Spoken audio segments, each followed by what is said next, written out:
Bienvenidos a Kaiser Report, soy Max Kaiser. El bufón de los bancos centrales, llamado Ben Bernanke, quiere opinar desde su torre de marfil. Si quieres entender la geología, estudia los terremotos. Si quieres entender la economía, estudia las depresiones. Oh, Benny, Benny, Benny. Pero qué poquito sabes. De hecho, los terremotos podrían decirte muchísimo más sobre la economía que la mismísima Gran Depresión. Stacy, ¿me lo puedes explicar? Sí, vamos a hablar de esto, aunque primero me gustaría hacer una reflexión. Ya nadie se llama Benny, ¿verdad? Benny and the Jets.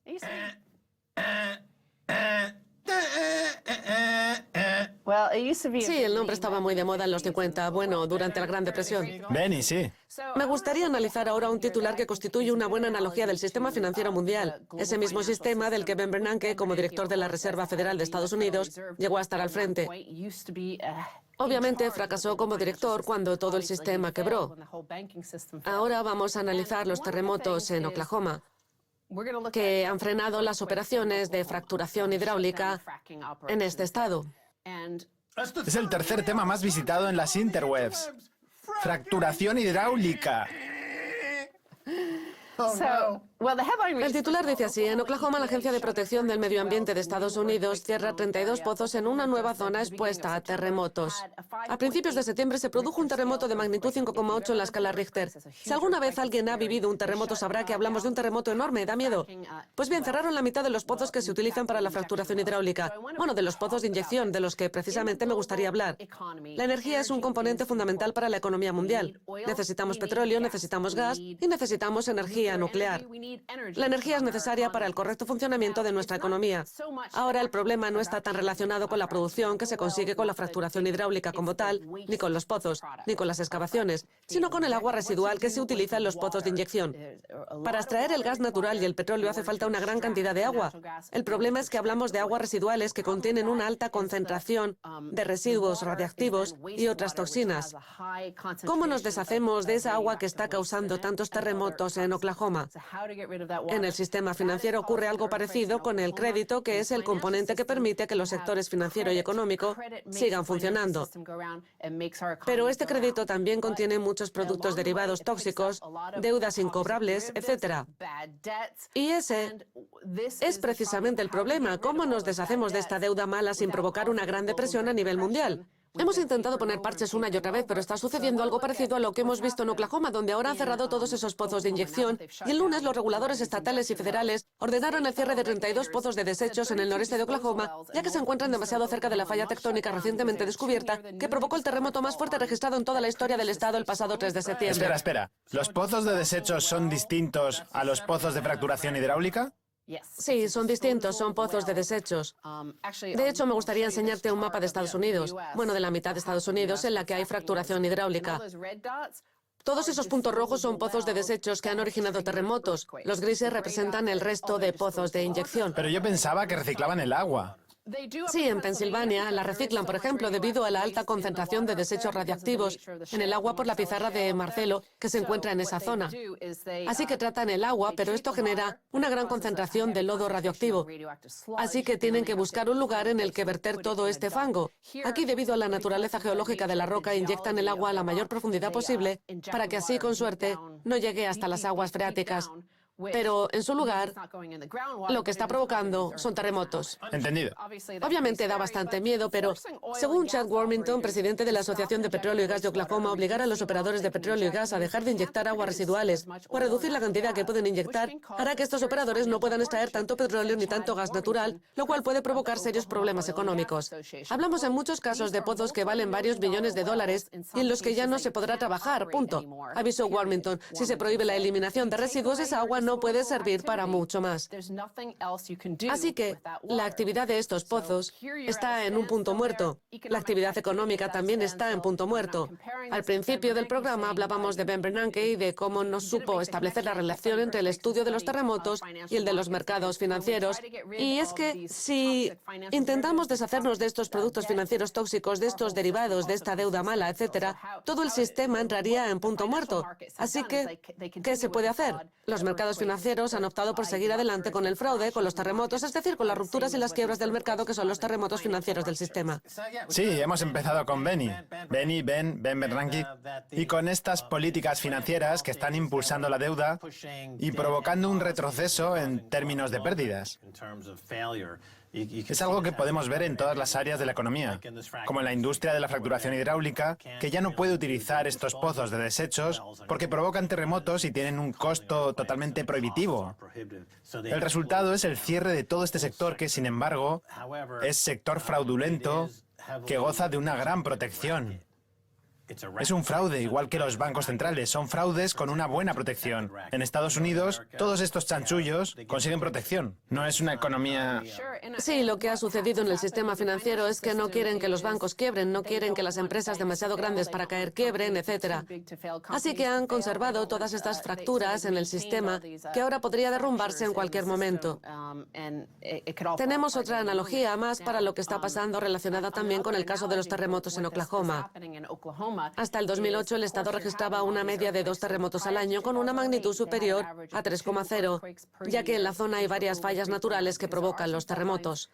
Sin embargo, pasaron de registrar 2 terremotos de media a 207 en el 2011 y a 907 el año pasado. Así que están registrando cada vez terremotos más grandes y la gente tiene cada vez más miedo.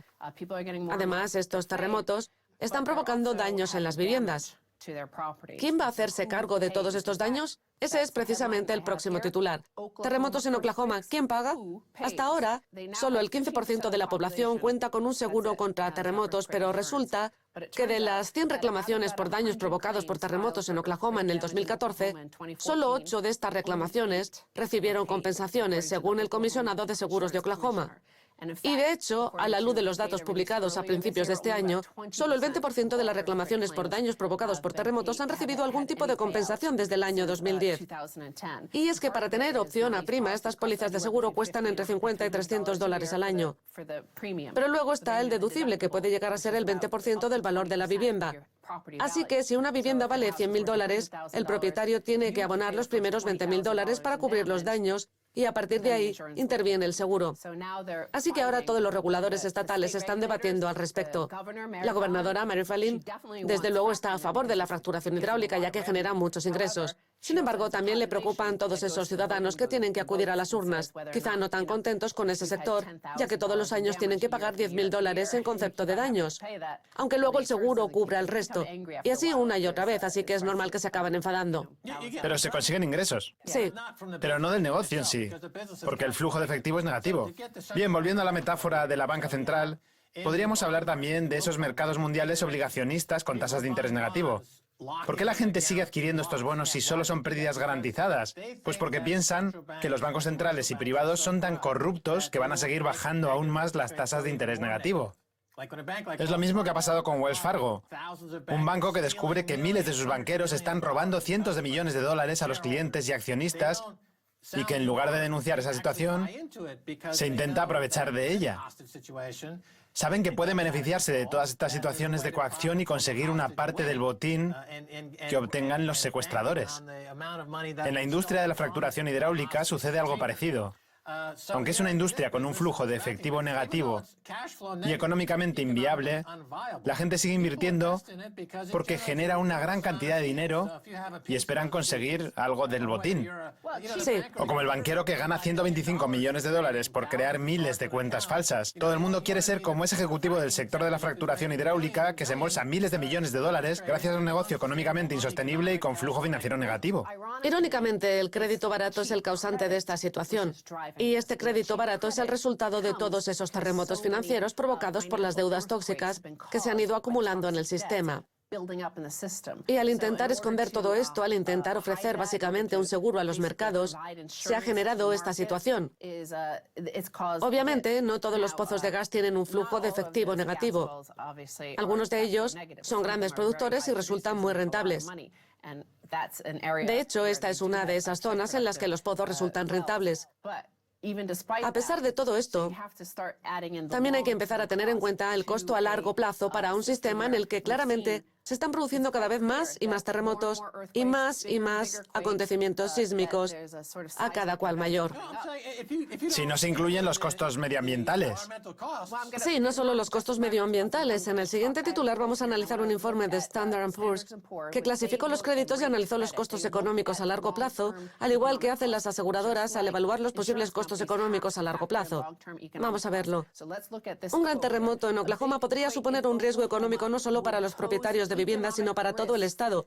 Un informe publicado por Standard & Poor's Rating Services en el 2015 ya vaticinó que los terremotos relacionados con la extracción de petróleo y gas tendrían graves consecuencias económicas para las inversiones inmobiliarias, el valor de la propiedad y el crecimiento del empleo. Así que deshacerse de los residuos conlleva una serie de costos económicos a largo plazo, y ya que no se tienen en cuenta los costos a nivel individual ni a pequeña escala, como en este caso. Y lo mismo sucede en el sector financiero, o en el caso de Wells Fargo con las cuentas falsas de las que hablabas antes. Todos estos casos no hacen sino reforzar aún más esa sacudida sísmica cada vez mayor, que básicamente acabará con décadas de beneficios anteriores. Sí, son los ajustes en concepto de costos de protección del medio ambiente. No es un sector especialmente bueno, pero ha crecido gracias a los políticos involucrados y a la introducción en el sistema bancario de medidas como el aplazamiento procesal. Sí, ya sé que soy culpable, pero voy a aplazar el juicio hasta que la causa prescriba y entonces saldré impune. Ah, por cierto, deme $100 millones. Esto mismo sucede en el caso de muchos otros sectores en los que han participado estos banqueros. La industria energética bebe de la industria bancaria y al ver que el sector bancario comete todo tipo de delitos con total impunidad, también quieren apuntarse al negocio del fraude. Otro de los grandes protagonistas del sector financiero de seguros y de bienes raíces es el negocio de los seguros y de los reaseguros, que en particular debe tener muy en cuenta los costos a largo plazo. Fueron unos de los primeros en avisar del cambio climático, ya que tenían que sufragar los gastos de limpieza de todos esos huracanes cada vez más fuertes que se registraban en Estados Unidos. Y en concreto, en el caso de Oklahoma, dice lo siguiente: los costos asegurados del terremoto de Oklahoma son inciertos. Swiss Re sugiere que hacen falta nuevos productos. Como decía antes, los elevados deducibles de estas pólizas están haciendo que muchas personas no tengan ningún tipo de cobertura. Así pues, según Swiss Re, los elevados deducibles y las pérdidas acumuladas de múltiples eventos sísmicos cada vez más potentes podrían ser un problema para los consumidores. Puesto que los deducibles se calculan normalmente en base a un acontecimiento individual, los fenómenos a pequeña y media escala que se repitan en el tiempo también pueden provocar graves daños que no cubra el seguro. El costo derivado de la reparación de estos daños puede representar una carga financiera considerable para muchos propietarios y negocios. Es un ejemplo más de la socialización de riesgos y de la privatización de beneficios. Pero en este caso, hablamos de un costo real para individuos reales. Sí, la única forma de crear un nuevo producto para cubrir este riesgo sería confiando en el mercado alcista de los bonos a 30 años y en unas tasas de interés más bajo. Pero ya tenemos tasas de interés negativo. Así que no existe ningún nuevo producto que pueda suplir las graves deficiencias de estas dos, bueno, de todas estas industrias. Creo que lo que los terremotos le han enseñado a Ben Bernanke es que todo tiene un precio. De acuerdo, eso ha sonado a Milton Friedman. Bien, no se pierdan la segunda parte, tenemos mucho más.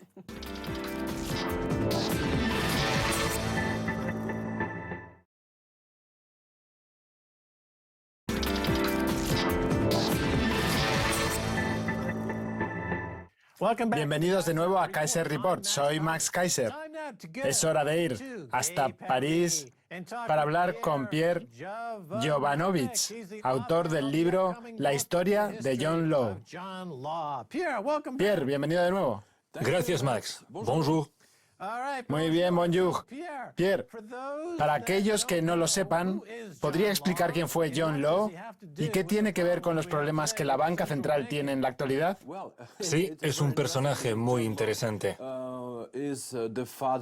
John Law es el padre de la flexibilización cuantitativa y lo que ya sucedió hace casi 200 años por culpa de este invento se está repitiendo ahora mismo gracias al Banco Central Europeo, que se dedica a imprimir dinero a una velocidad vertiginosa. Como resultado, están destruyendo todo el patrimonio de los franceses, igual que John Law destruyó el patrimonio de los franceses hace 200 años. Así que es bastante interesante ver cómo la historia se repite una y otra vez. Sí, pero esto no es nuevo. Aparecieron una serie de charlatanes que convencieron a la gente para imprimir dinero como solución a sus problemas. Ahora tenemos a Paul Krugman, que es en cierto modo el John Law de nuestra época, igual que Janet Yellen o Ben Bernanke. Y hablando de dinero ficticio, parece que los derechos especiales de giro se van a convertir en la nueva divisa global de moda. Todo está listo para su lanzamiento. De hecho, los chinos han emitido los primeros bonos en décadas denominados en derechos especiales de giro. ¿Van a ser lanzados estos derechos como la nueva moneda mundial, Pierre? Bueno, lo cierto es que aquí no se habla mucho de los derechos especiales de giro. De hecho, no podemos olvidarnos de que inicialmente estos derechos especiales fueron creados por la Reserva Federal para esconder que ya no les quedaba nada de oro durante la guerra de Vietnam. Así que resulta muy curioso que estos derechos sigan volviendo, porque técnicamente no son más que una suerte de ETF o fondos negociables en el mercado. Son solo papel. Es lo mismo que decir, por ejemplo, que tienes oro, aunque en realidad no lo tengas. Lo único que tienes es un papel que dice que tienes oro. Son otra versión de los fondos negociables en el mercado para poder seguir con el juego.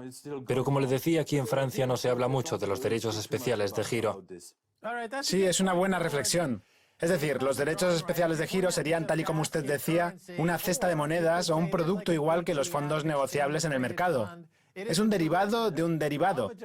En resumen, se está imprimiendo dinero fiat de forma totalmente imprudente y para compensar el desastre, el sistema bancario mundial ha creado una nueva divisa fiat, los derechos especiales de giro, en un intento por salir de este atolladero a base de imprimir más dinero. Volvemos una vez más al ejemplo de John Law. La impresión de dinero no sirve para solucionar un problema que precisamente se creó al imprimir demasiado dinero. Ahora el FMI está en manos de Madame Christine Lagarde, quien supuestamente estaría implicada en una especie de causa judicial en Francia. ¿Qué puede decirnos de esto? Sé que también está implicado Bernard Tapie, que ya era famoso cuando yo vivía en París a principios de los años 90. ¿En qué consiste todo este escándalo? ¿Es peor que el de Dominique, el antiguo director del Fondo Monetario Internacional? Strauss-Kahn. Sí, Strauss-Kahn. No puede ser peor que Dominique Strauss-Kahn. Es imposible. Lo interesante de todo este asunto es que la señora Christine Lagarde está en medio de una guerra declarada entre François Hollande y Nicolas Sarkozy. François Hollande quiere acabar con ella para deshacerse así de Nicolas Sarkozy. Y este es el principal motivo por el que la exministra ha acabado envuelta en este escándalo. Desde luego, la señora Lagarde ayudó en gran medida a que el señor Tapie consiguiera sus 400 millones de euros a modo de compensación por la venta que hizo un banco allá por el año 93, en el pasado siglo, de la que hasta entonces había sido su compañía, Adidas, venta con la cual el banco se embolsó una gran cantidad de dinero. Para resumir el caso en 2 líneas, el banco devolvió su cheque. Él tuvo muchísimos problemas técnicos y le quitaron su empresa, Adidas, la marca de deporte. Llevaba unos 20 años luchando por esto y llegó a ganar el caso. Un segundo, Pierre, un segundo. Tengo que interrumpirle porque usted nos acaba de decir que el banco le devolvió su cheque y que por eso tuvo muchos problemas. Si hubiera sido estadounidense y existiese un banco como Wells Fargo, que ha devuelto miles de cheques de clientes, en realidad obtendría una prima de 125 millones de dólares, como la mujer que estaba a cargo de la estafa de los cheques devueltos. Sí, las cifras son muy parecidas, Max. Es prácticamente el mismo caso, solo que en el escándalo de Wells Fargo se crearon 2 millones de cuentas falsas, mientras que en el del señor Tapie solo había una cuenta falsa, por así decirlo. Además, él tenía dinero de sobra, pero el banco rechazó su cheque para quitarle la empresa a Adidas. Y es muy interesante ver cómo los bancos no han corregido su comportamiento ni lo más mínimo. Es fascinante. Los estadounidenses siempre hacen grandes demostraciones de poder, como vimos hace 2 semanas en el escándalo de Wells Fargo. Sí, pero... Y volviendo al caso de la señora Lagarde, se podría decir que, en cierto modo, está en peligro, porque si la justicia francesa decide que tiene que entrar en prisión podría condenarla a 1 año de cárcel por conceder una serie de favores al señor Tapie y las personas que estaban implicadas en todo este asunto. Si esto sucediera, podría suponer un problema para el Fondo Monetario Internacional, pero a François Hollande no le importa demasiado. Lo único que quiere es volver a ser presidente de Francia. Como bien sabe, el año que viene, en mayo, se celebrarán las elecciones presidenciales. Y Nicolas Sarkozy también quiere ser uno de los candidatos, porque esto le evitaría entrar en la cárcel, ya que él también tiene varios frentes abiertos en Francia. Sí, Sarkozy ha vuelto a la política. Sin embargo, ahora me gustaría analizar lo que anecdóticamente está sucediendo en París. Usted nos decía antes que en la calle Faubourg Saint-Honoré muchas tiendas están cerrando. ¿Qué está pasando en la industria turística? Al parecer, el número de turistas se ha reducido en un 8% en el 2016. ¿Qué ambiente se respira en las calles de París? ¿Cómo encaja todo esto en las próximas elecciones? Pierre, cuéntenos qué está pasando en las calles de París. Queremos una crónica a pie de calle de la situación. ¿Cómo están las cosas allí? Bueno, pues hace tan solo, no sé, 1 hora más o menos, pasé por la calle de Faubourg Saint-Honoré, que es una de las calles más chic de París, y hay decenas y decenas de tiendas cerradas. Era algo totalmente impensable hace 5 años. Piense que hace 2 años, hace 1 año, justo delante del Palacio del Elíseo, hubo una tienda vacía durante casi 6 u 8 meses, justo delante del Palacio del Elíseo. Es alucinante. Eso fue hace un par de meses. Ahora han puesto una tienda de ropa interior. ¿Qué le parece? La calle de Saint-Père, donde se encuentran muchas tiendas antiguas carísimas, tiene ahora decenas de estas tiendas cerradas. En cualquier parte de París hay escaparates vacíos con carteles de se vende o se alquila, etc. Es algo muy sorprendente y los ciudadanos franceses son, sin duda, las grandes víctimas de esta crisis económica. Podemos verlo en todos lados. La industria hotelera ha caído un 20%. Usted hablaba de un 8%, pero en realidad ha sido de un 20%, algunos de ellos más del 30% o del 40%. Ahora estamos empezando a ver cómo muchos de estos hoteles salen a la venta. Incluso en Bruselas han puesto a la venta uno de los hoteles más grandes de la ciudad, un 5 estrellas que ahora cualquiera puede comprar. Y es que la combinación de los ataques terroristas y de la crisis financiera es totalmente, y siento decirlo, deprimente. Volviendo a la crisis financiera del 2008, recuerdo que el gobierno francés tomó medidas rápidamente, reduciendo los impuestos a la comida, eliminando el impuesto estatal a la comida. También pusieron a mucha gente a limpiar catedrales y a hacer trabajos parecidos. Es decir, el gobierno se movilizó rápidamente para contrarrestar algunas de las consecuencias de la crisis económica. Mi pregunta es la siguiente. ¿Pueden hacer algo parecido ahora? ¿Tienen capacidad suficiente para adoptar medidas o quizá la deuda pública francesa ha aumentado tanto que ahora el gobierno no tiene ninguna capacidad de acción para intervenir y adoptar algunas medidas de apoyo a la economía? ¿En qué situación se encuentra ahora mismo Francia? Bueno, si tenemos en cuenta la deuda por habitante, Francia tiene más deuda que Grecia. Piénsenlo. Creo que este dato habla por sí solo. Además, a día de hoy, el gobierno francés no tiene muchas opciones.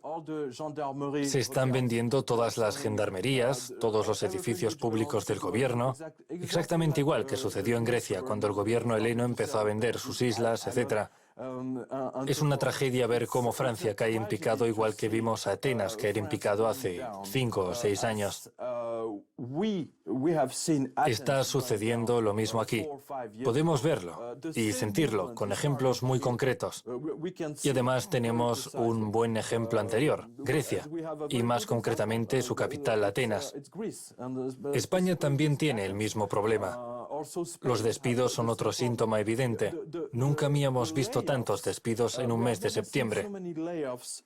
Este mes suele ser muy tranquilo, porque la mayoría de despidos se producen en julio y agosto. Que ahora haya despidos es algo totalmente excepcional. Esta situación va a más y se repite en muchos otros países, no solo en Francia. Creo que en el futuro veremos algunos movimientos muy interesantes, especialmente durante las elecciones presidenciales. Y por cierto, los candidatos están hablando de todo menos de la crisis económica. Es increíble.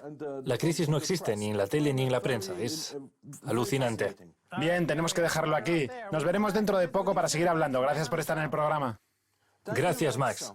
Muy bien, esto es todo por hoy en Kaiser Report. Somos Max Kaiser y Stacey Herbert. Quiero dar las gracias a nuestro invitado Pierre Jovanovich, autor del libro La historia de John Law. Si quieren contactar con nosotros, escríbanos un tuit a Kaiser Report. Hasta la próxima. Au revoir.